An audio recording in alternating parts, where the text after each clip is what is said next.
यह कहानी दो शक्तिशाली चुड़ैलों के बीच की है, जिनका अस्तित्व भारत और पाकिस्तान के पुराने जंगलों में हुआ। एक तरफ थी भारतीय चुड़ैल कालिका, जो हिमालय की कंदराओं में रहती थी। दूसरी तरफ थी पाकिस्तानी चुड़ैल नूरी, जो सिंध के रेगिस्तानों में अपने जादू का साम्राज्य चलाती थी। दोनों चुड़ैलों को अपनी शक्तियों पर गर्व था और दोनों एक दूसरे की शक्ति को चुनौती देने के लिए उतावली थीं। कहानी शुरू होती है जब एक बार कालिका और नूरी को पता चलता है कि दोनों के जंगलों में लोग उनके नाम से डरते हैं। लेकिन समय के साथ उनके बीच यह सवाल उठने लगा कि कौन ज्यादा शक्तिशाली है। एक दिन कालिका ने नूरी को एक संदेश भेजा, यदि तुम में हिम्मत है तो मुझसे हिमालय की कंदराओं में आकर मिलो। देखते हैं कौन असली चुड़ैल है। नूरी ने चुनौती स्वीकार कर ली और अपने काले बादलों पर सवार होकर भारत की तरफ निकल पड़ी।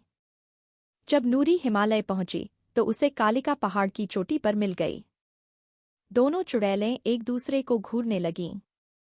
कालिका ने अपनी शक्ति दिखाने के लिए सबसे पहले एक जोरदार चक्कर चलाया, जिससे आसमान में बिजली कड़कने लगी और बर्फीला तूफान आ गया।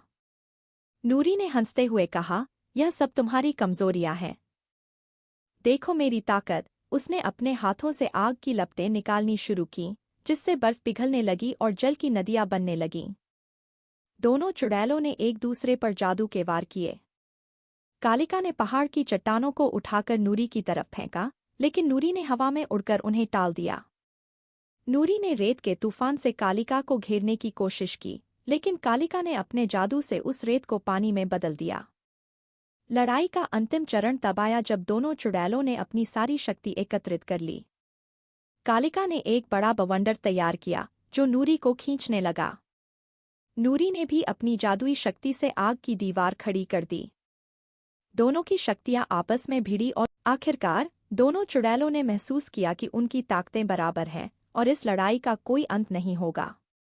उन्होंने एक दूसरे को सम्मान से देखा और समझा कि उनका अस्तित्व एक दूसरे को नष्ट करने में नहीं, बल्कि अपनी अपनी दुनिया को संभालने में है।